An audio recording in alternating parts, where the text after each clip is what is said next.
is up, party people? My name is Allie and welcome back to Hello Nerdy. I've been feeling a little lost in life recently. It's mainly because the summer is not going at all how I wanted it to. I thought I would have a job. I worked really hard to have a job.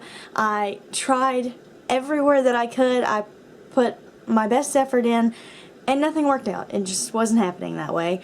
I thought I would have everything together for my new college in the fall, and in reality I know virtually nothing about what I'm going into. I mean, I know my major and I know the college and I know what it looks like because I toured it.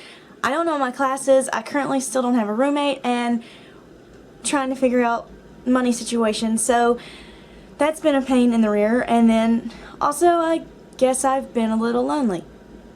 I don't normally get lonely, but honestly that's probably because I spent a lot of time with one person. I was with a person for a really long time and now I'm just kind of not, and so I don't know, I feel lonely, and all of this together has kind of made me feel, well, for the lack of a better word, defeated recently. I mean, I'm okay, like I'm not necessarily sad all the time, or I'm not moping about it or anything like that, but it's taking its toll. When I get like this though, I always try to remind myself of things that I'm working towards, and I thought what better way to do that than to talk about my 5 main goals in life. Like, these are my biggest goals. They're not really in an order because they're just 5 things that I want to accomplish in my lifetime. They're kind of diverse, not really, and some of them may even seem wild, but they are my biggest ambitions, and god damn it, I'm going to work toward them no matter what. And so my drive for that and stuff is kind of what keeps me going, and just thinking about these things. So that's what I'm going to talk about today. 5. I want to write the story for a graphic novel. I think this comes from a place where I love comic books and graphic novels and superheroes and whatnot. So I guess I had that idea a long time ago, but especially after I watched the newest season of Daredevil, it was kind of in my head. It would be so cool to do that. I can draw okay, but I don't see myself as the person that could create a whole world and continue to create that world on pages. So I would want to work with an artist, maybe even occasionally do something, put some input in, and I would let whoever put input into the story, but that would be what I would want to do. I honestly have a little bit of it mapped out in a journal somewhere. Like I said, it just came to me. I just think it would be so cool because it would be creating something that could possibly be so kick-ass and inspire somebody, hopefully young girls, because my story is about a girl superhero. So there's that, or maybe more vigilante. So think more Jessica Jones than Supergirl. But yeah, so that's something that I've always thought about doing, and that's something that I would want to work towards at some point in my life. 4 is my other writing goal, and it's to turn Strangelove into a Netflix original series. Strangelove is, I don't want to call it a novel, but I guess that would be what it would be if I published it. It just makes, I think it makes me sound silly. Of course it doesn't, because I mean, people write novels, but I've been writing it for probably about 9 months, so it's quite literally my baby. It's so important to me. It's insanely important to me. I've been writing since like 5th grade, but I felt like I was never working towards actual publication, especially not when I was in 5th grade. I mean, some of those stories were good ideas, but they weren't exactly executed the way that they could have been. But I work relentlessly on this story all the time. I never really stop with it. I try to write some every day or edit some every day. I think I'm on chapter 14 now. I finished 13 last night, and I publish it on Wattpad slowly but surely. And it's something that's so crucial to me in my life. I want it to be read by people, and I want it to be turned into something wonderful. And I guess you know, when you write books, sometimes I guess you think about what it would be like to be a movie. Well, I never thought that this story read like a movie, so I was like, wow, it'd be kind of cool as a TV show. And the reason I think Netflix is, one, because Netflix is becoming such a growing platform, but also because Netflix has a little more freedom with its content. Now, when I say that, I'm obviously not meaning that my story should be turned into something very pornographic, but there are adult situations in it, and I would want them to be present in a real way. So it's just about the creative freedom with something like Netflix, or even like Amazon or anything, but in my head, it was always Netflix. Of course, by the time that this dream could become a reality, if it did, maybe Netflix wouldn't be such a big platform. I don't know, but that's a dream that I have. It's something that honestly keeps me going when I hit a wall with the story. But I actually haven't really. I don't get writer's block over it. I have this idea and I keep writing, and I love it so much, and I share it with a couple of my friends, and I wouldn't mind for more friends to read it, because as I go on and on, I'm more proud of myself. Number 3 is I want to direct a musical. Musicals have always been something that I love and something that made me happy. I love them so much. I recently watched Across the Universe for the first time, and it's a musical where all the music featured in it is by the Beatles, so I have no idea why it took me so long to watch it, but it did, and it's now one of my favorite musicals and movies of all time. It's so amazing, it's beautiful, it's so well done, and the cast blows me away. And so after I watched it, I had the thought that I wanted to direct a musical. Across the Universe is directed by a woman, so I guess that was a moment of like inspiration to me. I know that plenty of directors are women, and I want to be a director anyway, but I guess it just never seemed like something I knew about, because most musicals that I knew were directed by men, at least to my knowledge. So it was just something, like, I guess, that clicked in my head. It wasn't that it was not always a possibility. But after that, I was like, well, yeah, I want to do it. I want to make a musical. It'd be so cool. I mean, you know, growing up, of course, I wanted to be in a musical, but I can't really sing. I can a little bit, but not enough to be present in a feature that is all singing. So I would want to direct it. Even it would be so cool, and I already have my idea. I already know what kind of music I would want to use. So that's another thing that, it may even seem silly, but it's something that I would work really hard on. Number 2 is I want to star in an animated movie. This is the only time that I would want to really act, I guess. I would probably make cameos in my movies. I'd be one of those people. But I've always loved animated movies. Obviously, I've always loved Disney. It wouldn't have to be Disney, though.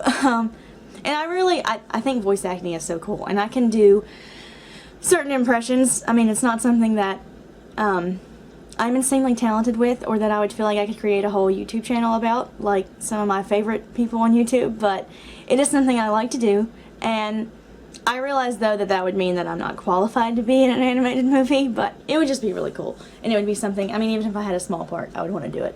I always said, though, that I never wanted to be a Disney princess. I always wanted to be a Disney villain. I feel like villains have all the fun, and villains get the best songs. That would be a point where I would insist upon singing lessons or something, because I personally don't like when people play the voice in a role and then there's a different singing voice. I mean, it's not a huge deal, but I just know that personally, if I was playing a role, I would want to work toward doing the singing too. So that would be something I would want to do, even if it was just like talk singing, so you couldn't tell that I was really not that talented. But yeah, so voice in an animated movie would be so cool. Number 1 life goal.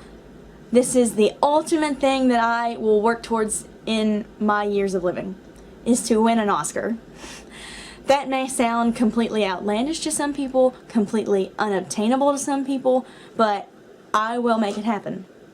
I have watched the Oscars with my mom every year since as long as I can remember, but after I realized that making movies was what I wanted to do, it became a whole different experience. It was almost like religious.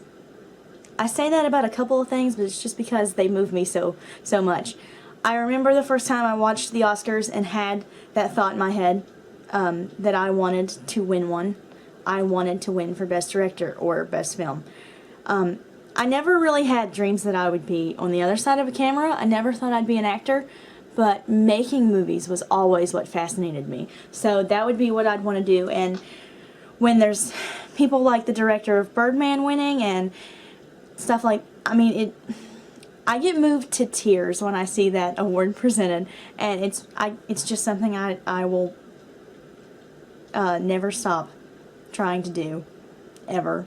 So many people, I think, actually have fantasies of retiring. I talked to somebody a couple of days ago that had, I mean, their life ambitions set out, and one of them included, like, retiring at 50. And meanwhile, I never want to stop creating things. I don't have dreams of retiring. I'm like, I'm not gonna stop.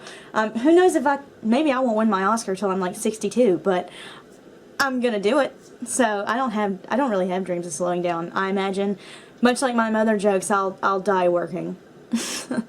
So there's a little insight on the things I want to do in my life and my goals and dreams. And if I had advice to anybody about life goals and dreams, it would just be to never give up and never let anybody tell you you can't do something, and if they do, prove them wrong. If anybody ever tells you no, you can't do that, just prove them wrong, because I imagine it would be the best thing in the world. I, of course, have faced people doubting what I want to do in my life, and you best believe I'm going to prove everyone that said anything like that wrong. It is perfectly okay if people think that your dreams seem unreachable or crazy or impossible even. You can still do them. As cliche as it sounds, you can do anything you put your mind to, and if you do so with all the effort that you have in your body and all the love you have, you can do it and you will be proud of it and it will be amazing. Accomplishing things alone is always such a great feeling, but accomplishing things that you know you worked extremely hard on and that you loved to do is a whole nother thing entirely. So just do that. Even if you think you sound crazy sometimes, do it anyway. I think I sound crazy sometimes. The looks I get from certain people when I say I want to turn this story I'm writing into a Netflix show can be honestly a little hilarious, but it just drives me to do it more. It's also always important to remind yourself of where you were as you work toward a goal. A year ago, I would not think that I would be sitting here talking about my life goals to a camera. A year ago, I probably would have had different goals because Strangelove wasn't a thing and I wasn't admitting some of the things that I wanted to do. Now I don't care. I live unapologetically and I live for me and I do what I want. What's even crazier too is that a few years ago, I didn't really have life goals because I didn't think I was going to see tomorrow. I didn't necessarily want to. It seemed like that wasn't going to happen. But now I see a bunch of tomorrows and they are full of opportunities and things that I'm going to chase down and make mine. I never thought I would make it here, and I did, and I'm going to say that about every single goal that I achieve. I'll say it when I stand on the stage accepting my Oscar. I'll say it when I wrap production on my Netflix show. I'll say it every single time, because even though I want to make it there and I will work to make it there, I'm going to have low points and it's going to seem impossible sometimes, but I'm going to keep doing it. And I think that the sense of knowing that I overcame whatever may have been in my way is what makes it all worthwhile. That when you have a dream, you don't give up and you keep going. So I'm going to do that, and I want everyone else to have a dream that has a dream to do that. In the words of Walt Disney, keep moving forward. So that's it for this week. You've got an insight into my life, and then I got really deep on you, so that happened. If you liked this video, give it a thumbs up. If you want, tell me one of your life goals in the comments, and hit subscribe for new videos every Thursday, sometimes Friday because they're late. I will see you guys next week. Bye!